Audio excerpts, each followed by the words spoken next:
So I'm very happy to announce Victoria Hoskins, who will tell us about moduli spaces with abelian motives. Yeah, thank you very much. It's a pleasure to be here. So thank you for the invite. Indeed, I'm going to speak about various results on motives of moduli spaces. So this is joint work with Simon Pepin Lehalleur. So let me just start by giving a brief introduction, and then I'll be a little bit more precise. So I'm going to be considering M to be some moduli space of bundles on a curve. Be more precise about what kind of moduli space M is later. And I'm going to assume that it has a universal bundle.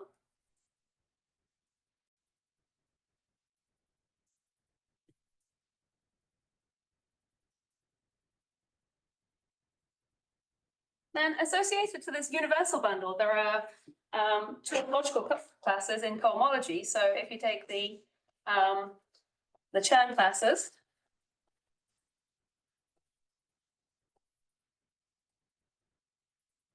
and then you look at their kind of components, then here you get the tautological classes.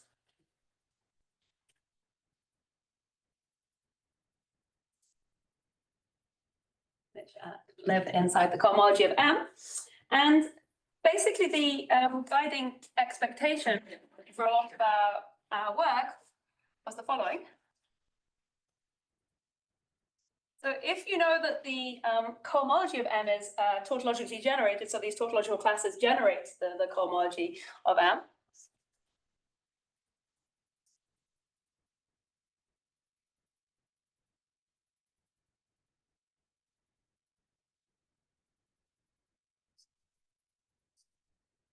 then, oh, well, yeah, maybe not in flyers, but somehow it should suggest that the motive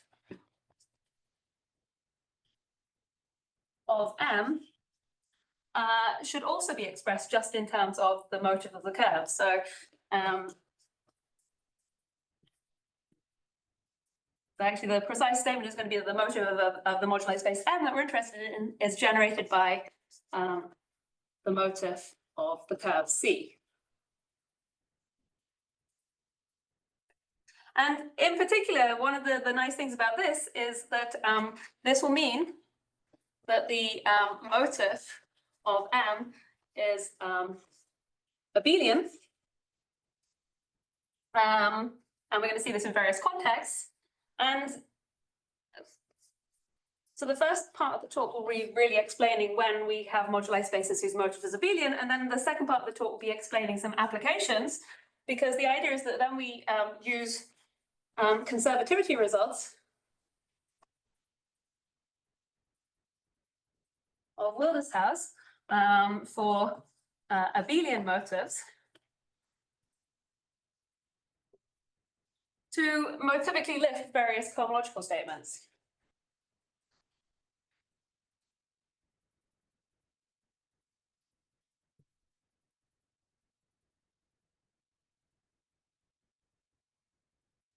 Okay, so let me be a little bit more precise now after the introduction and explain what moduli spaces we're really interested in.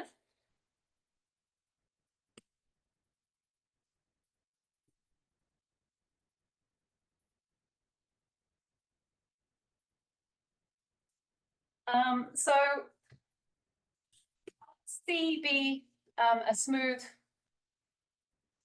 projective geometrically connected curve over a field K, and let's say the genus of C I write as G, and sometimes I'm going to assume that this is greater than or equal to 2. I'll try and say where this is needed. And then we're interested in vector bundles on C, so you can fix discrete invariants for vector bundles. So namely the rank of a vector bundle, so which I'm going to write by N, and the degree, which I'm going to denote by D. So I'm always going to be considering vector bundles of fixed rank N and degree D. Then maybe I'll draw a little diagram here of moduli spaces that you have. So the first thing that you could naturally consider is the stack. of all bundles, so of all vector bundles. I'll denote this by bun. So all vector bundles on C of the fixed rank and degree. So this is a smooth artin stack.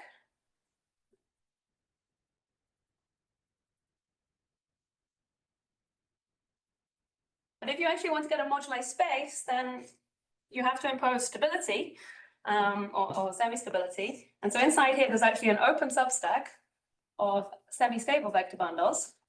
This is the stack of semi-stables.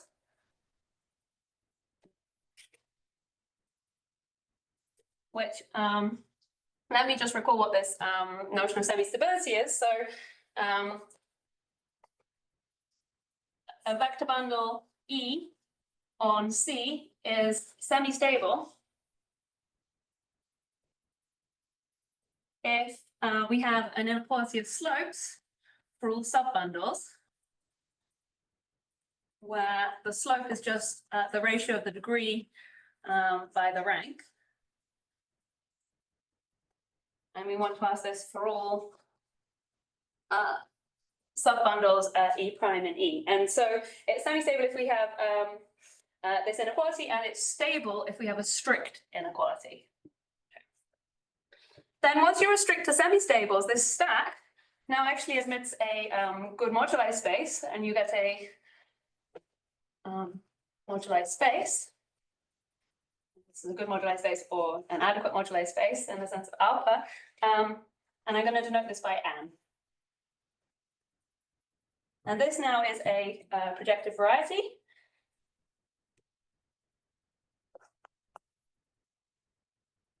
So it's no longer smooth because essentially this process glues some orbits together, but it is smooth when the rank and the degree are co-prime. So if the rank and the degree are co-prime, then this means that semi-stability coincides with stability, and that then implies that actually this is just a GM job.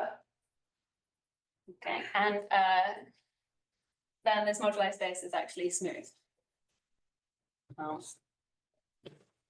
And its dimension is quite easy to count from to compute from a Riemann-Roch computation, because the tangent space at a vector bundle E is by deformation theory just the self X of E. And so then this has dimension minus the Euler characteristic of E with itself, and then plus the dimension of the Homs, so the dimension of the endomorphisms of E. And if E is stable, then actually the only endomorphisms you have of a stable vector bundle are scalar endomorphisms. So this is 1 if E is stable. And stables always exist when the genus is greater than or equal to 2. Exist. And so in that case, the dimension of the moduli space is then n squared g minus 1 plus 1. So then I also want to talk about related moduli spaces, which are moduli spaces of Higgs bundles.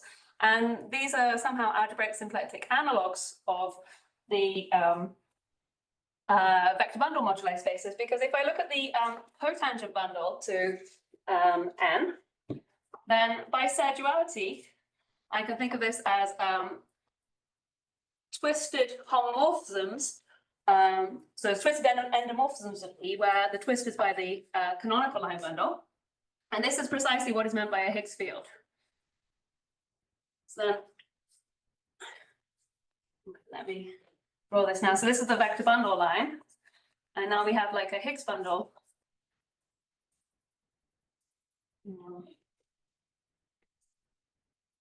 Parts as well, which is basically, so you have a stack of Higgs bundles, again, of fixed rank and degree on a fixed curve, which is a vector bundle together with this Higgs field, just a twisted endomorphism of E.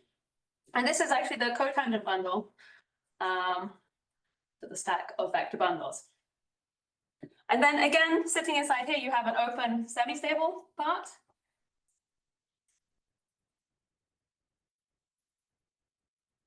which again admits a good moduli space. And I'm going to call this M. And again, if the rank and the degree are co-prime, then this is also smooth. I should actually say that this stack is not smooth, essentially because there's an x2 floating around, which sort of causes problems. But once you actually restrict to the stack of semi-stables when the rank and the degree are co-prime, this is smooth. And then again, this is a GM gerb, and so you get the moduli space as well here is smooth. And it contains the cotangent bundle to N as a dense open. So it's sort of like an algebraic symplectic analog of N. And but the thing is that it's actually no longer compact, so it's only quasi-projective. But this can be controlled by two different things. So the non-compactness is controlled firstly by the Hitchin map, which is a proper map to an affine space, which just associates to a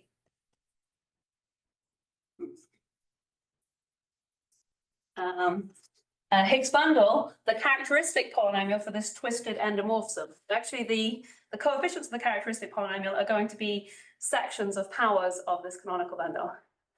The nice thing about this proper map is that actually the generic fibers, so that for a general point in here, the fiber looks like is actually an abelian variety. It's the Jacobian of an associated spectral curve, which is a smooth degree n cover of your original curve C. So that's one way in which you can kind of control non-compactness. But then there's another, which is that there's an action of the multiplicative group by scaling the Higgs field. So if I want to act by T, it just sends it to T times the Higgs field. And this action is what's called semi-projective. Let me just change the words.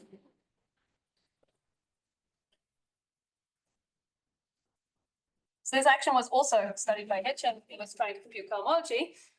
So yeah, this is so-called semi-projective GM action, which means that the fixed locus is itself projective, and every point in M has a limit as you flow down as T goes to 0 inside, so thinking about GM sitting inside A1.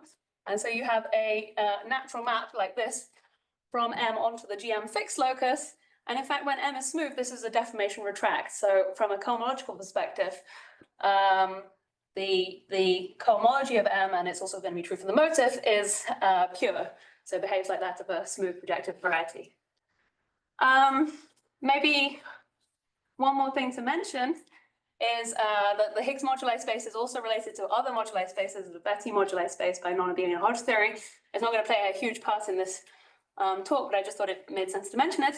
And I just want to briefly summarize what's known about the cohomology of these moduli spaces. Oh, actually, let me just very quickly say as well that there are also moduli spaces for not necessarily G being GLN.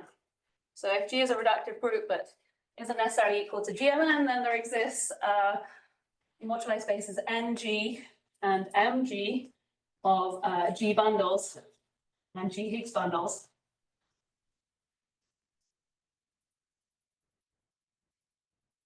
And in fact, later on in the talk, we'll also see not just for GLN, we'll see for SLN and PGLN, these moduli spaces appearing. So SLN should really be vector bundles with trivial determinant, but I want to do it in a way that my moduli space is smooth. And so inside this moduli space M, N, and D, I can consider the vector bundles with fixed determinant L.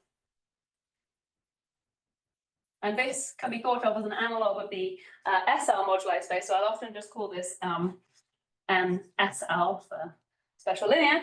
And then the PGLN moduli space, where you can think of PGLN as the quotient of SLN by mu n. And similarly, the PGLN moduli space can be realized as a quotient of SLN by the n torsion in the Jacobian, which naturally acts by tensorization on this moduli space here. And in fact, because I want to keep everything smooth, I here need to take the the stack quotient, because this is, as an orbifold, it's smooth. So as a Riemann-Mumford stack, it's smooth, but it's not as a variety. So you get this when the rank and the degree are coprime. And then similarly, you also have for Higgs bundles,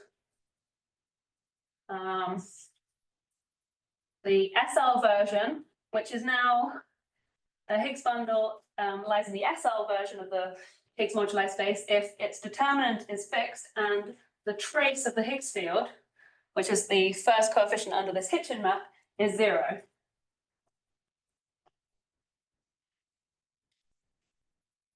And then again, you construct PGL in exactly the same way as this quotient of SL by this n torsion in the Jacobian.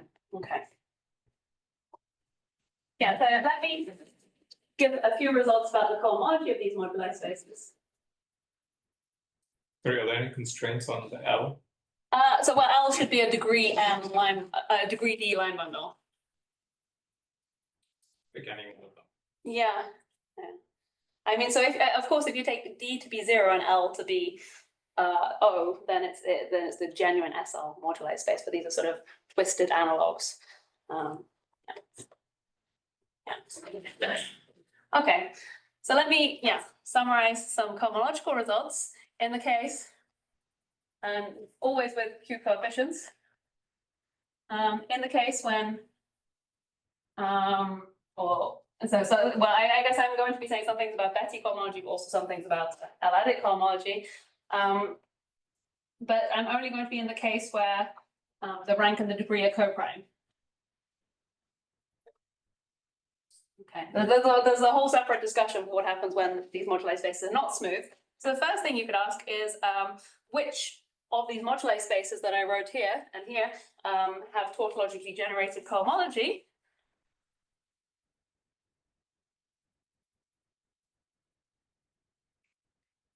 And the following moduli spaces and stacks do. So firstly, Atira and Bod showed that the stack of all vector bundles has tautologically generated cohomology. And then from this, actually, it follows then that the moduli space M of semi-stable vector bundles also does. And then Markman showed the same for the Higgs bundle moduli space. And then if we look at these versions with SL and PGL, then NSL and PGL have tautologically generated cohomology, but the Higgs bundle moduli space for SL does not, whereas it does for PGL. I'll try and come back to this later to say a little bit about this, but this will also, we'll see an incarnation of this when we get to Motivic results. Okay, the other thing that I would like to say is about how the cohomology of these moduli spaces depends on the degree D. So let's now assume we have 2 degrees D and D prime, which are both coprime to n. Then you could ask, well, how does the cohomology change as we vary the D? And there are 2 natural operations that you can do on the moduli space n. So you can tensor by a degree 1 line bundle. This preserves semi-stability and then takes you to from D to D plus n, but you could also dualize. And then this takes you to n minus D. And in the vector bundle case, Harder and Narasimhan showed that the Betti numbers are related if and only if the D and D prime are related by these operations. So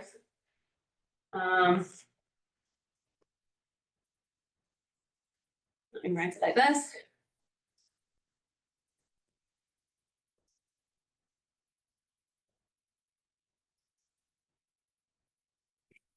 This is Harder and Narasimhan. So in this case, you have a chi dependence. The cohomology really depends on the D that you choose. But for the Higgs bundle case, you actually have chi independence. So, oh, sorry, this is an M now.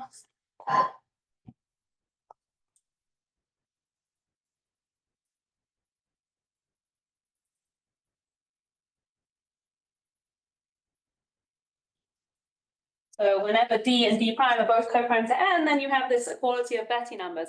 And this actually follows from the non-abelian Hodge correspondence, which says that this Higgs bundle moduli space is isomorphic, well, homeomorphic, sorry, to a Betti moduli space of twisted representations of the fundamental group of C. And the one for D and D prime, the Betti moduli spaces turn out to be Galois conjugates. So that's why you see this here. Let me just mention the third thing that I want to say, which is about the PGL and SL moduli spaces, which is, so Harder and Narasimhan also proved that so actually they were working with Aladic cohomology here, so they looked at the Aladic cohomology of n, and they showed that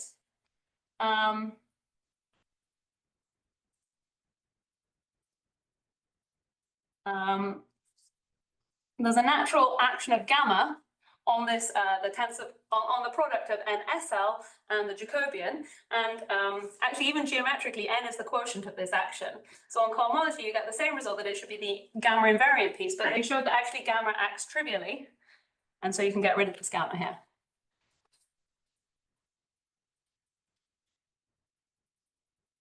But so for the Higgs bundles, the situation is quite different, because the if you look at the gamma action on the moduli space of SL Higgs bundles, and this turns out to be non-trivial, and this is where this cohomology is not tautologically generated, because essentially you have this piece which is fixed by the gamma, and then you have the variant piece.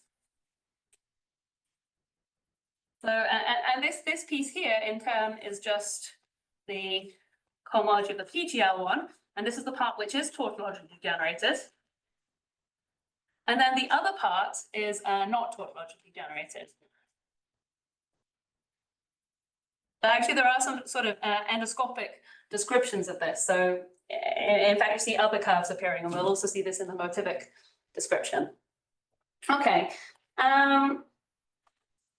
Let me now say a few words about motives before coming on to say something about our results.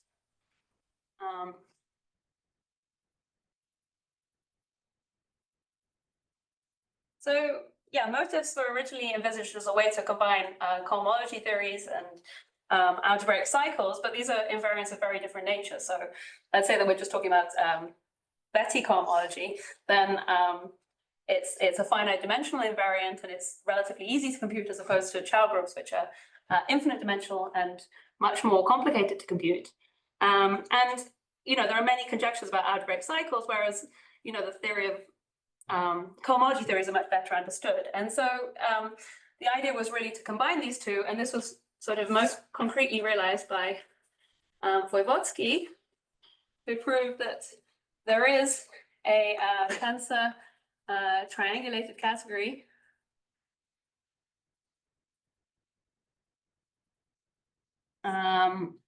which I'm going to write as DMAQ of mixed motives over K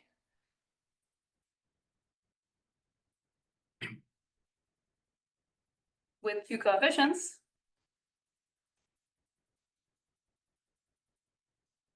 Together with a functor, which I'm going to write as M, which associates to a scheme its motive.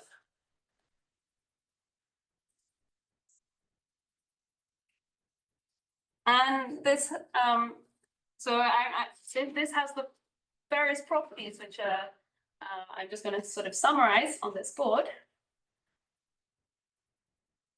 So essentially, properties that you see in cohomology, you would also like to see in this category DM. And the first one is that you have a conic isomorphism. So the motive of a product is the tensor products of the motives. And then secondly, built into the construction is A1 homotopy invariance. So actually, I mean, you really construct this category from a derived category of sheaves of cubics based on smooth varieties, and then you impose A1 homotopy invariance to make that if you have a vector bundle, E on X, then the motive of E is actually isomorphic to the motive of the base X. And then also you have, just like in cohomology, you have a projective bundle formula. So now if I projectivize my vector bundle E, then the motive is the motive of the base times the motive of the fiber. And the fiber is just some projective space. And most of the projective spaces are very simple. Just like the cohomology, they decompose into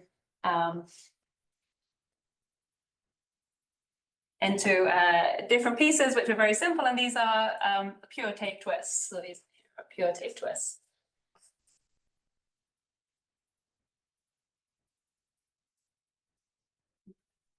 Then also, because we're working with Q coefficients, we can work with the étale topology instead. And so you also impose étale descent, so that the motive of X can be computed from an étale hypercover. And then also, you have distinguished triangles associated to a smooth closed pair. So if Z and X are both smooth, then you have the motive of the open piece maps to the motive of X, and then there's a Gaussian map here, which is to the motive of the closed piece Z, with a shift by the tape twist corresponding to the codimension. And this is a distinguished triangle. And in general, this doesn't split, but in certain circumstances it does. Yeah, let me erase a little bit here. Another important thing is that you have realization functors. So there are various cohomology theories. So for example, Betti cohomology, algebraic Ram cohomology, and Aladic cohomology theory factor through this motive functor M.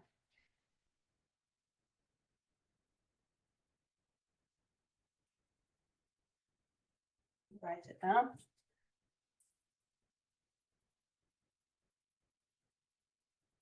So yeah, indeed. Betti cohomology. Let me just write Betti or Aladic cohomology. Factor through this motive functor M.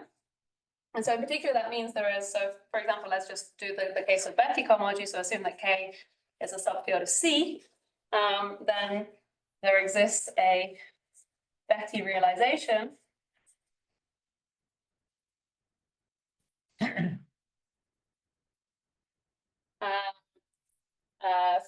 which sends the motive of X to the singular cochain complex that computes its cohomology. And finally, the relationship with algebraic cycles. And this is really one of the deep properties.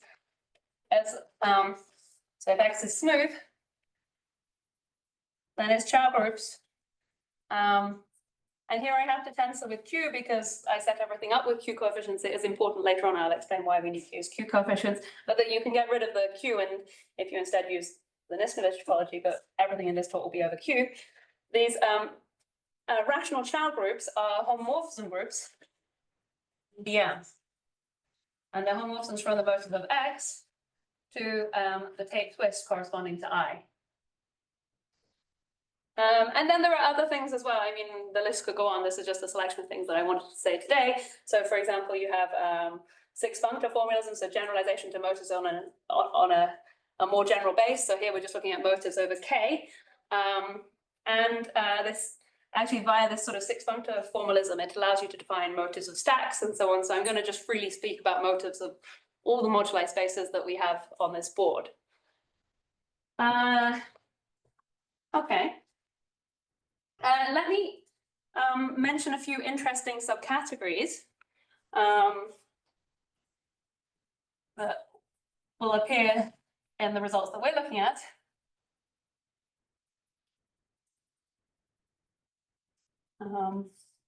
So firstly, you can take what I'm going to denote by MC with brackets, and this is going to be the thick tensor triangulated subcategory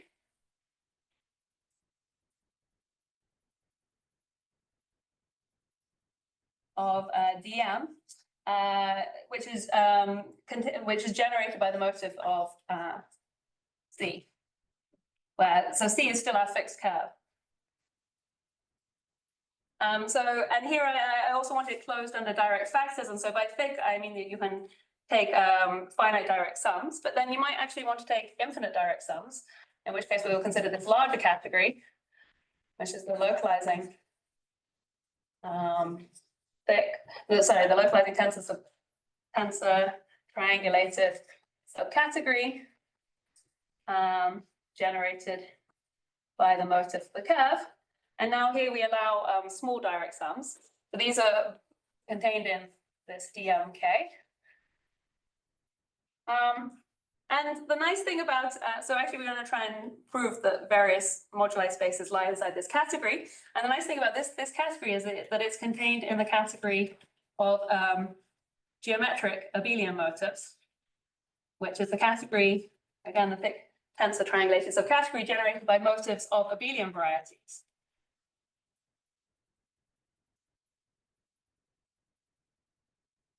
Or equivalently, this is the category of motifs of smooth projective curves.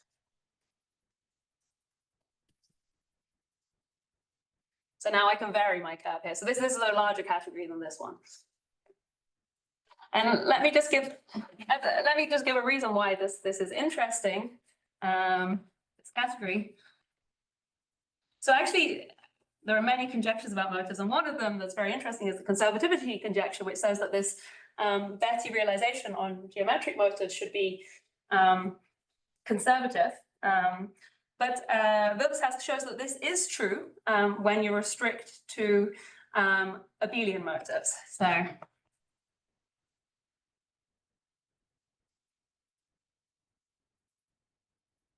restricted to the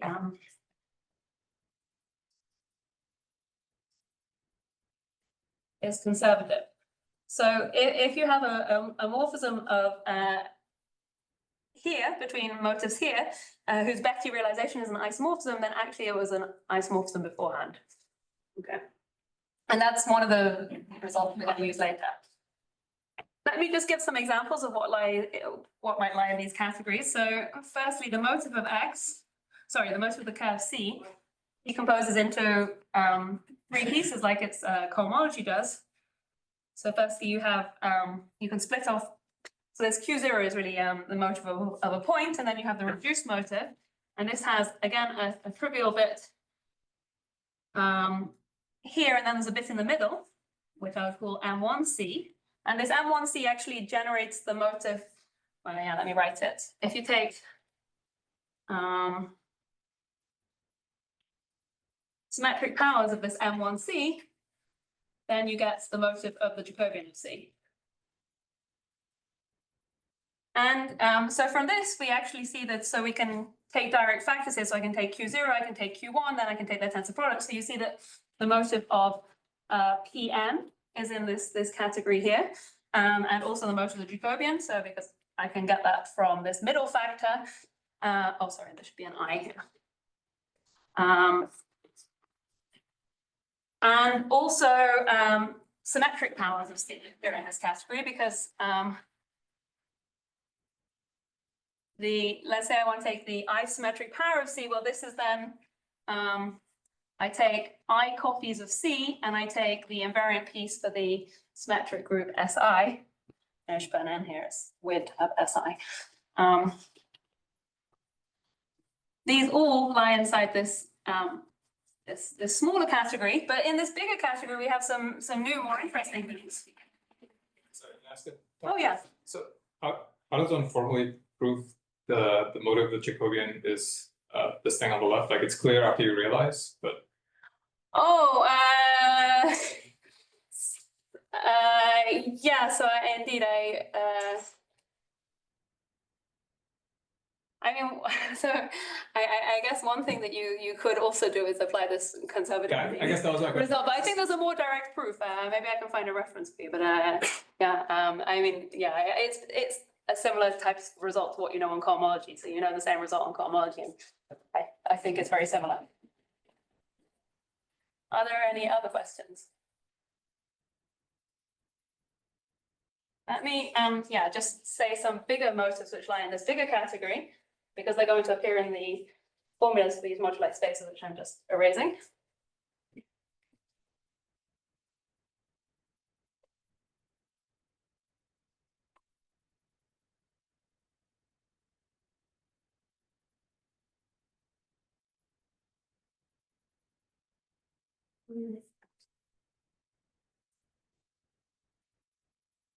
Yeah. So then also, yeah, now we can, rather than look at, so the motive of Pn was the sum of the first, well, the Tate twists up until n. But now we can look at the motive of BGM, which is now sum up to infinity of these Tate twists. And this now lies in this larger subcategory. And this we will see when we deal with stacks. And then also you can do things like, I don't want to write it. Take the symmetric algebra on the motive of a curve with some Tate twist by J. So what is this? You take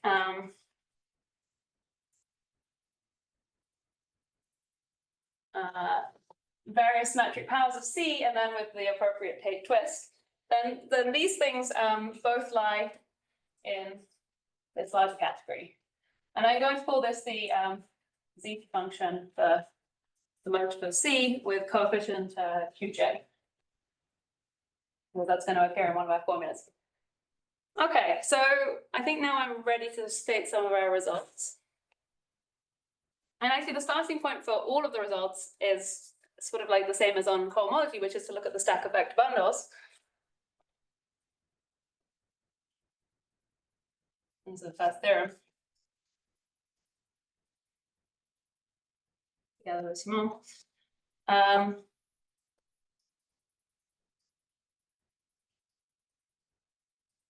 So you have to assume that your curve has a rational point. Then in dm kq, you have a very nice formula for the motive of the stack of vector bundles of rank n and degree d. So at this point, there's no need to assume that the rank and the degree of coprime in this stack is smooth.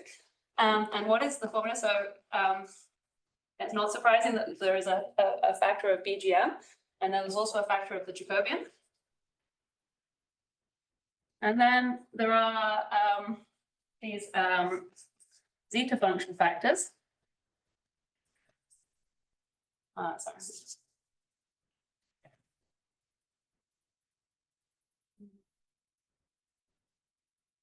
And you can think of this part as being like the motive of bun SL, actually. And then this part as being like the motive of bun 1, 0. That's one way to think about it. And actually, we also get a nice formula for the stack of all coherent sheaves on your curve. So where instead of stopping at n-1, you just go up to infinity. So you get and here you can also see there's a D independence. So there's no D in this formula. But this is not the case for the actual moduli space of semi-stable. So let me, I want to say a few words on the proof before moving on to sort of applications of this. And let me just say that on cohomology, this kind of formula was really, I guess it goes back to a theorem bot again. So the proof involves rigidifying using certain quat schemes and flag quat schemes. And this idea really goes back to some work on computing the analytic cohomology of this stack in due to Biffig, Ewan, and Letitia. And what they do is, so you have your stack bun. I'm going to drop the n and the d. The n and the d are fixed. You look at certain quat schemes where you think of E, so there's going to be a natural forget format E is your vector bundle of rank n and degree d. And you think of E sitting inside a fixed rank n vector bundle as the subsheet. So here I'm going to fix, sorry, I forgot to write it, this point. And then I take this degree, I take this rank n line bundle, rank n vector bundle, sorry. And I think of E sitting as a subsheet inside this. So here the rank of E is n, the degree of E is d. And this is a quat scheme. And it's actually a quat scheme because the quotient here is torsion, right? And so actually it turns out to be a smooth projective quat scheme because we're looking at torsion quotients on a curve.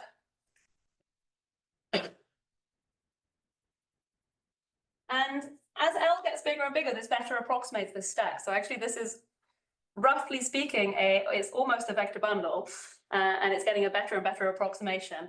But unfortunately, we didn't really understand motivically what happens as we go from div L to div L plus 1. And so we actually needed to further filter this, this sort of inclusion. So let me write it like this.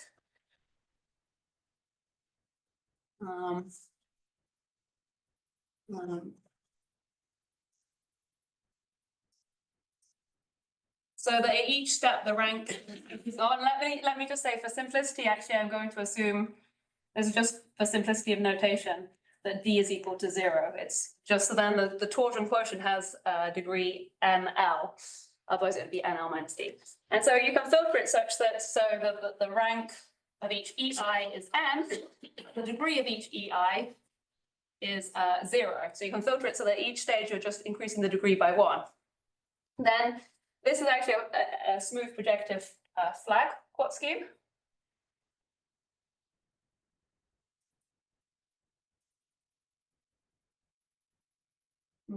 And you can look at the support of the torsion quotient in both cases. So in this case, the support map goes to the symmetric power, or the NL symmetric power of C.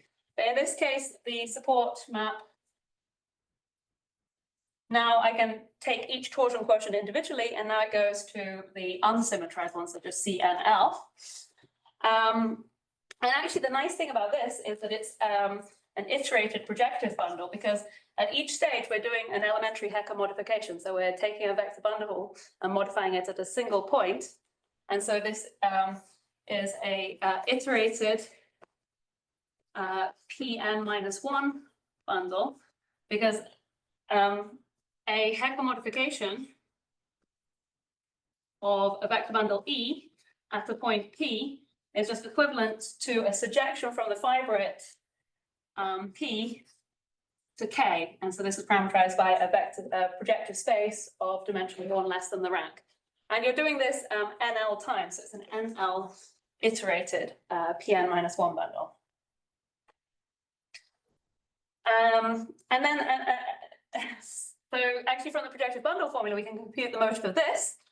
And also we can compute the motive of div L from F div L by using the fact that actually this is a small map and is generically, so on a dense open, a torsor for the symmetric group on NL elements.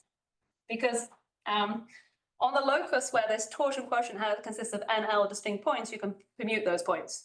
And then it will look like a SNL torsor over there.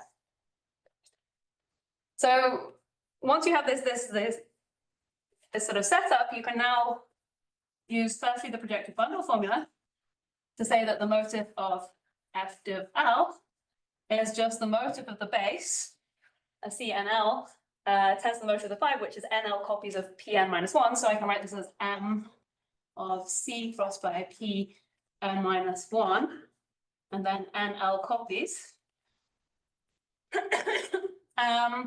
And then using some work of De Cataldo and Migliorini on small maps, which are generically torsors for a finite group, you get that the motif of div L is the invariant piece for this symmetric group action here. So this is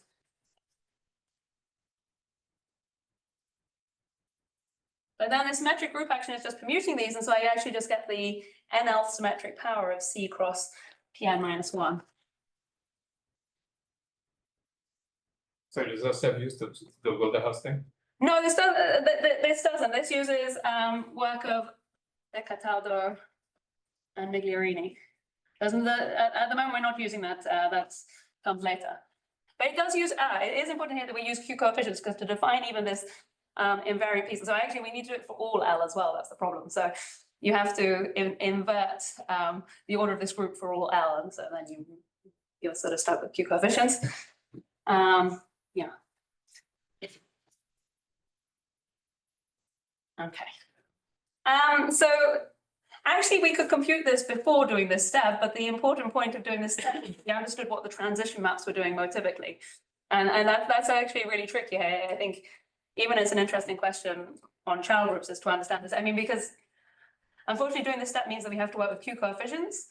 And I think it's still an interesting question as to what happens with integral coefficients when you look at these transition maps between div L and div L plus 1. Okay, let me say what happens next.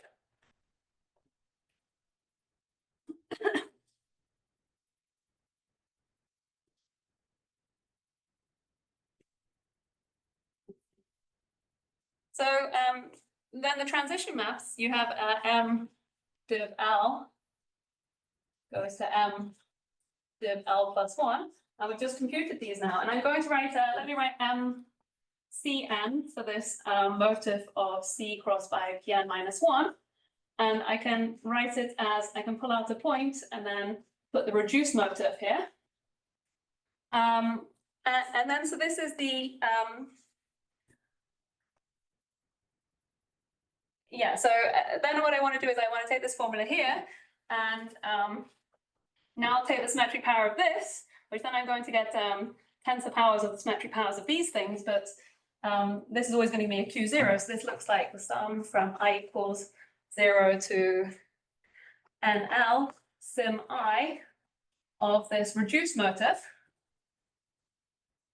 And this one looks now like the same thing apart from we go to L plus 1.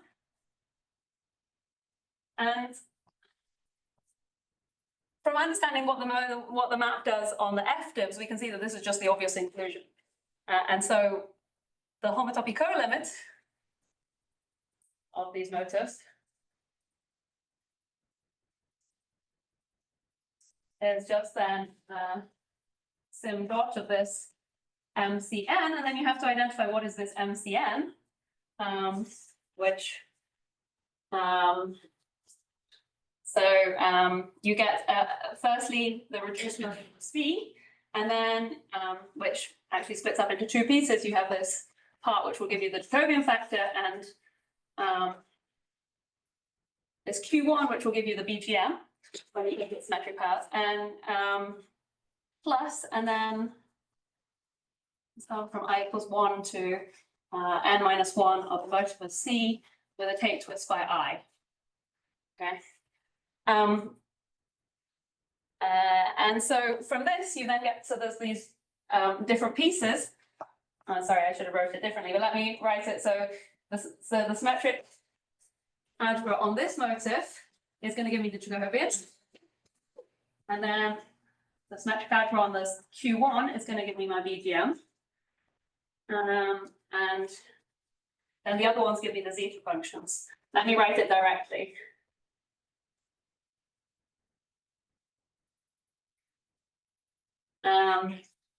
This is BGM, and this is Jacobian. So this is the formula that we want. And then the last thing to check is that actually this natural forgetful map to M-bun is actually an isomorphism. And this is true by what I said about it being almost a vector bundle. So, and this is where this work of Biffig, and it is here, features here. Okay. Okay, so that's the proof of this, and then I wanted to give some applications.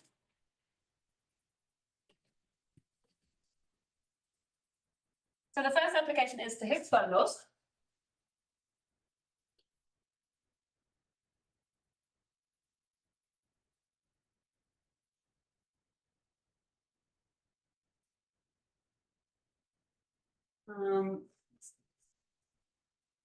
Which now we're working with moduli spaces, and so you can assume that the rank and the degree are co-prime.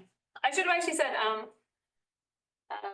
this theorem A already implies that when the rank and the degree are co-prime, that by a hard and narrow Simon recursion, that the motive of the vector bundle moduli space is contained inside this category, this thick category generated by the motive of the curve.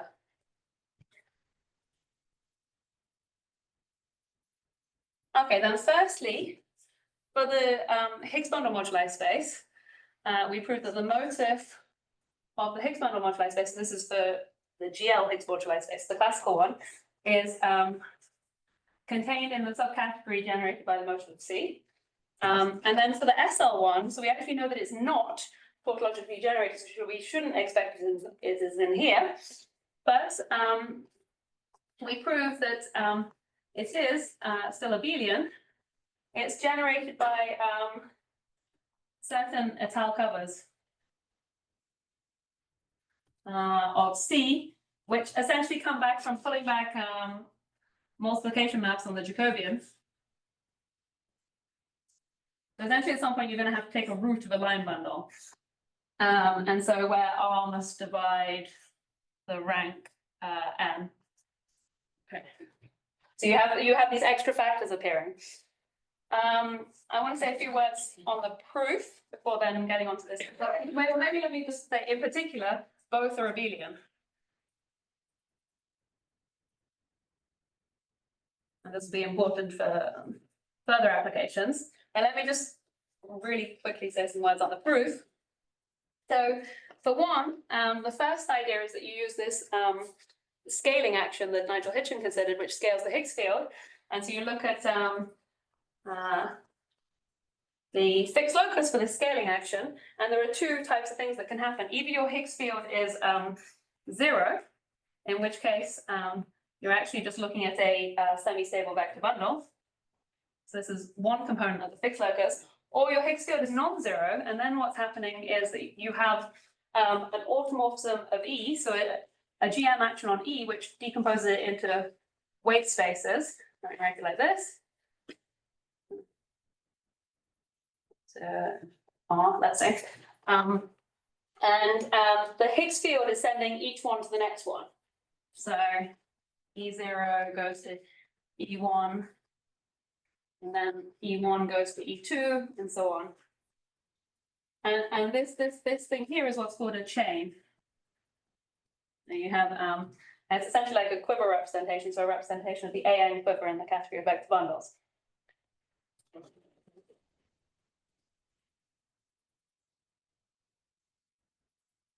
Okay. Oh, I guess I could actually now use the backboard. Then I don't have to do any erasing. Okay, great. And then, so that's the first part. And then, so it suffices to actually understand these chain moduli spaces, but then we use variation of stability for chains. And actually follow an argument that was used by Garcia Prada, Heinloth, and Schmidt, but to compute the class and the growth degree of varieties. So essentially what they do is they find a path in the parameter space for chains, which leads to some chamber where they really understand what's going on. And it suffices to then compute the motive of the stack of chains where all of the maps are injective and you have a constant tuple of ranks. And then actually this computation then, so it's sufficient to show this is actually in this larger category, isn't it? This computation is very similar to the div L computation that we had before. So again, you can you have this injection of chains, and you can further filter it so that each stage of the degree is increasing by 1, and then use a Hecker modification, and we really can, we obtain a concrete formula. I'm not going to write it just for lack of time. Okay.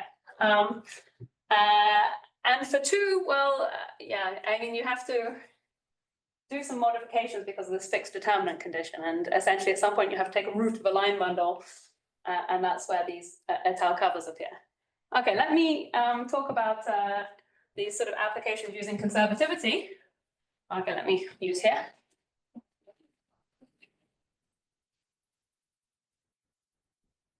I should maybe be a little bit selective about what to use.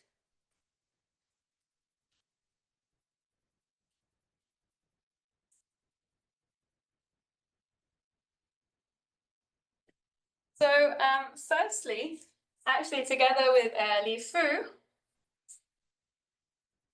and Simon, we prove, we obtain formulae for the motive of n and the motive of m in low rank. So in rank n is equal to 2 and n is equal to 3. And how do we do this? With D coprime, I should say. Well, the idea is that you can actually lift positive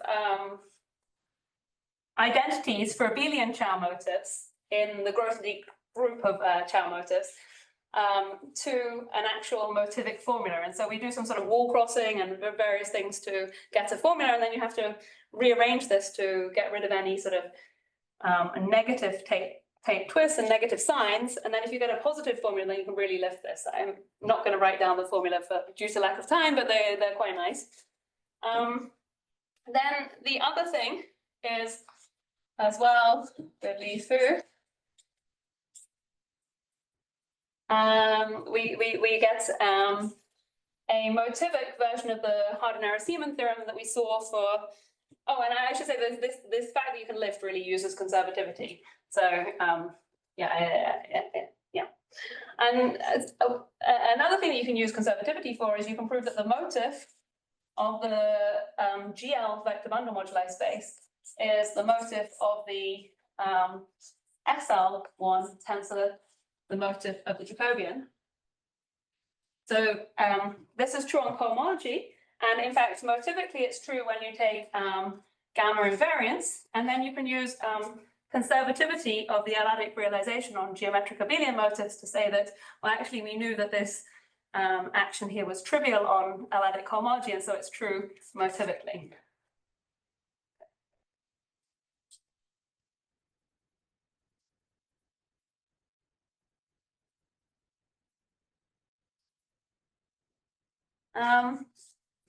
And then together with Simon, we had some applications to Higgs bundles. So firstly, we prove chi independence for Higgs bundles, a motivic version.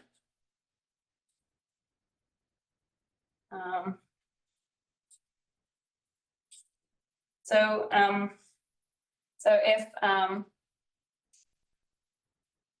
D and D prime are both coprime to n, then the Higgs moduli spaces have isomorphic motifs. And then finally, we also prove a motivic mirror symmetry statement.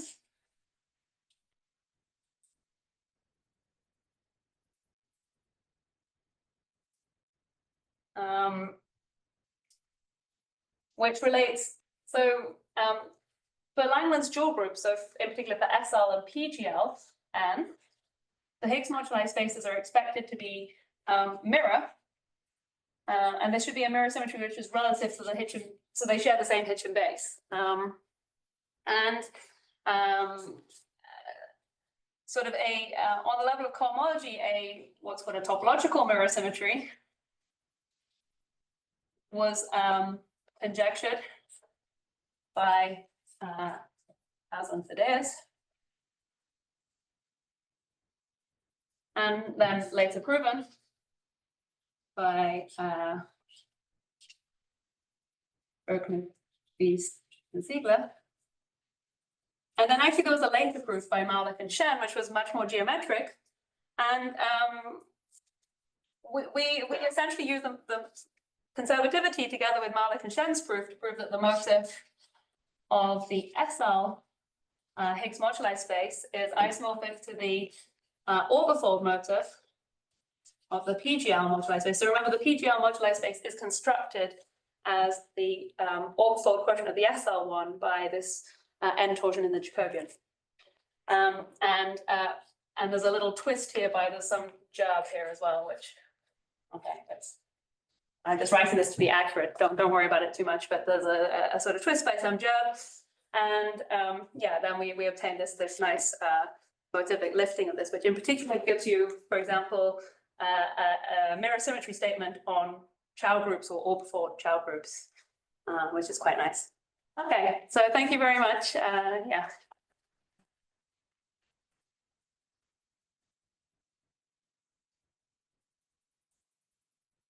Questions to the speaker? Yeah. Sir, could you say why the map F div to div was small? Oh yeah.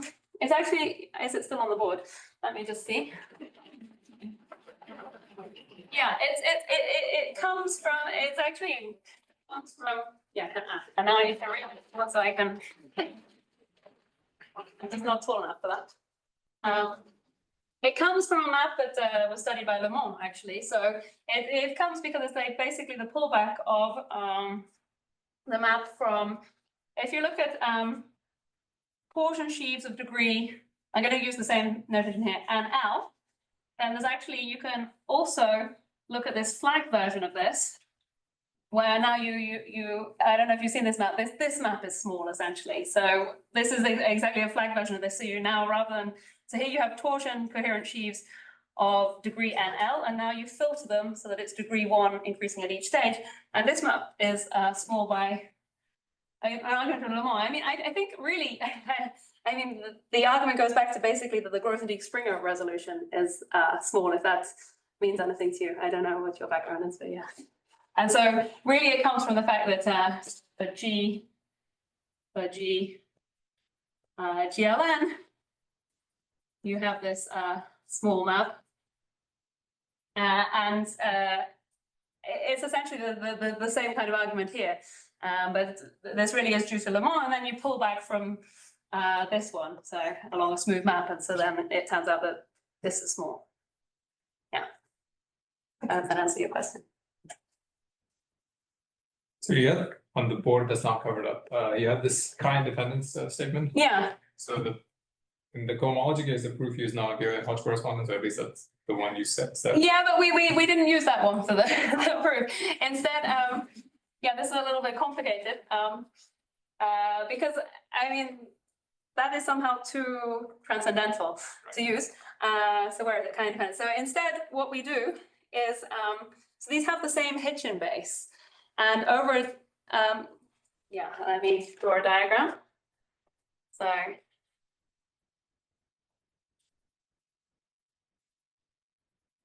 they have the same Hitchin base, and over an open inside here, these are,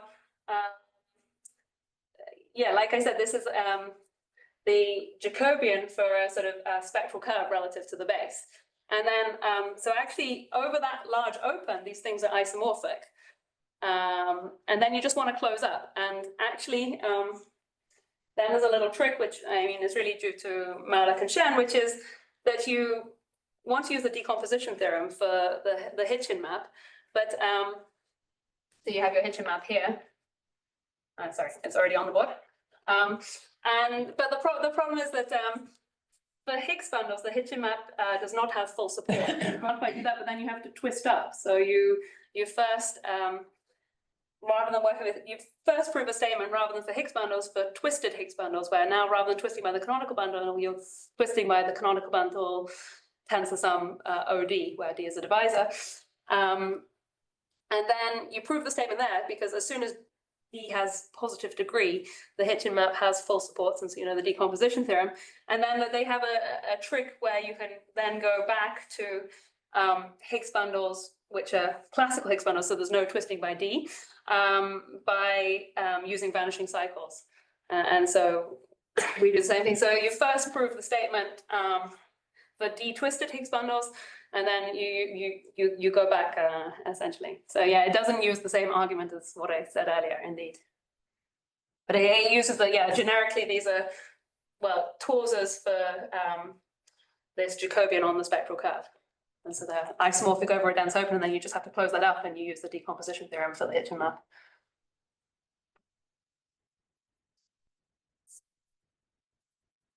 So in the two theorems, how important is it that the curve has a rational point? Is it possible that you base change some field where it has a point like that?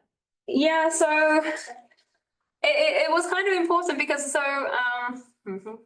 So yeah, when you define this diff L, yeah, exactly. It appears there.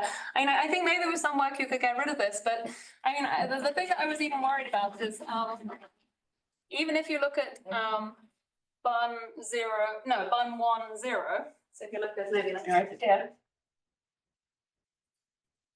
So then this is a GM torsor over the Jacobian.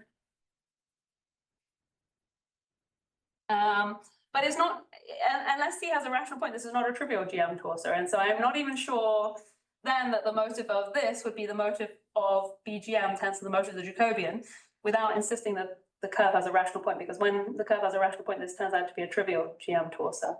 And so I'm not probably there is something that you can do, because actually, so originally, Voevodsky and Letizia, they took any divisor on your curve and they defined like div D for any divisor D to be E sitting inside OD plus M, and so on. But the problem was that, so you can compute each of those div Ds individually. There's actually a very nice way to compute it. There's a torus action on this vector and you can very easily compute it. But again, you can't understand, once you've decomposed into the sort of cells for this torus action, you can't understand which one goes to which one motivically. And so that was the point that we couldn't really understand. So I think you can get qualitative results quite easily without, if you want to get a formula, which is what we wanted, then we had to impose this rational point. But it is probably something that could be removed. I mean, somehow it's just that in the end we ended up then just working with a bunch of applications, and most of these applications, I mean, they were maybe over the complex numbers, or yeah, and then it made sense to not worry about assuming there's a rational point. I see, but not even when you, like, if you base change the curve to some separable extension of the base field, use some descent. Maybe.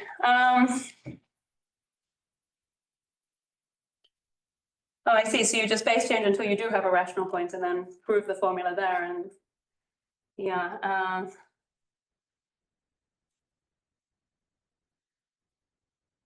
Yeah, I mean, I think you might also be able to generalize actually the whole argument by getting rid of the, rather than the point X, you're just replacing it by some cycle or something like this. But it becomes, I mean, for us, it was just very tricky to understand these transition maps, and the transition maps became very simple. It was just basically including the point that you had chosen, and that became really nice. So that was why we did it. I mean, it's, yeah.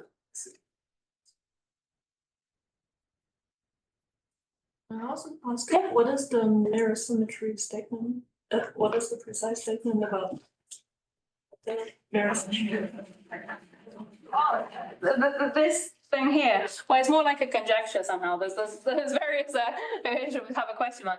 I mean, there's various versions of this. So there's like a homological mirror symmetry statement, which says that if you look at the derived category of sheaves on here, like relative, I guess it's also always relative to this Hitchin base, then it should be isomorphic to the derived category of twisted sheaves by this job.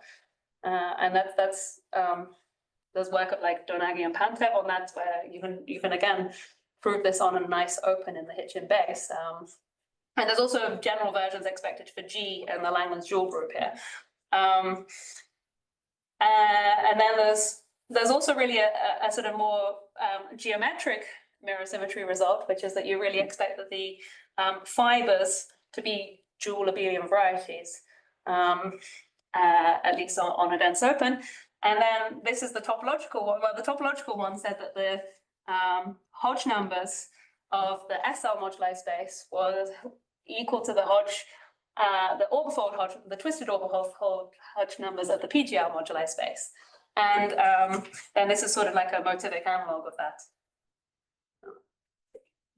And maybe just to say that this is defined in terms of this gamma action on here. So maybe I won't write it down, but it's really something that's quite concrete to define.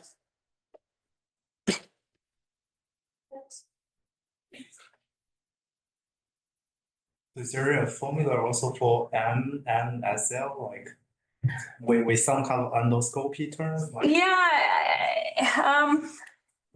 indeed. I mean, in some sense. So yeah, where's the result? So we prove it in this subcategory, and these are like these endoscopic moduli spaces, which are indeed like moduli spaces for Higgs bundles on this tau cover. But we don't get a formula, I mean, because essentially the argument that we do, it involves this wall crossing for chains, and essentially then you have at each wall that you cross, you're doing sort of like a Harden-Arrowseeman recursion, and you have a bunch of distinguished triangles. So it's quite easy to say that you stay in some category, but tracking the formulas that you get, because because you don't know that these distinguished triangles split, so you can't write down a formula very easily. But you can. So I think we did write a formula for MSL2, because then we could kind of handle the. And I think theoretically you can do it, but it's really quite a challenge keeping track of all of these wall crossings that you have to do. It becomes like more of an enumerative geometry problem than anything. Okay. So instead of having the full formula, do we know like it's filtered by something and the greater piece is kind of for the SL moduli space, or in general? For SL, even for SL2, like. Well, in some sense, yeah, because you do the same thing. You have these SL. So now you have these. First, you have the motive of the SL vector bundle moduli space. That will be one factor, and then you have these chain moduli spaces. And actually, the only ones which really contribute is when the ranks of all of these coincide. And in that case, basically, you see that. So then that whatever the rank is of this must then divide the rank of E. So that's that R. Sorry, there's two R's here. This R is not the same as this R. Let me change this to like an M. Then the rank of these EIs, if they're all the same, divides the rank of N, and that's where you get these pieces appearing. So in some ways, it's sort of filtered by this height of the decomposition in the sense that you get. Oh, okay. Yeah. M times R is then here. M times, sorry. M times R, is that just N or is? Yeah, so MR is equal to N, yeah, Oh. yeah. If I'm assuming that all of these EIs have the same rank R. Yeah. Okay. Yeah. Okay, thank you.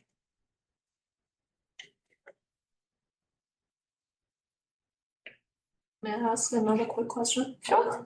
Have you studied like any other groups?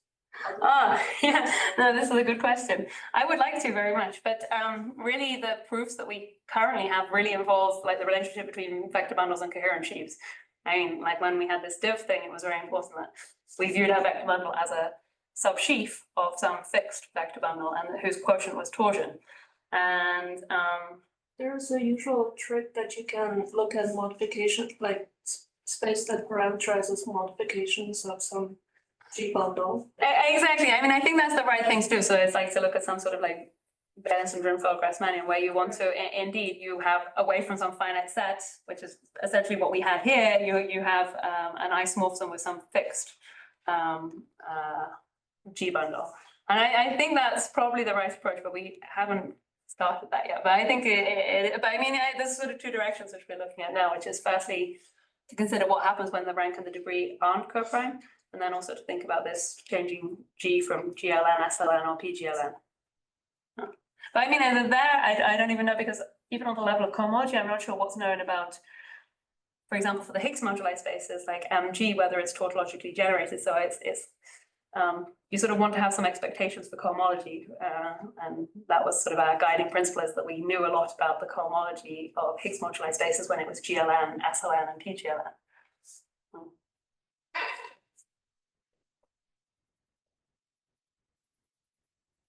Okay, if no questions, let's thank Mr. again.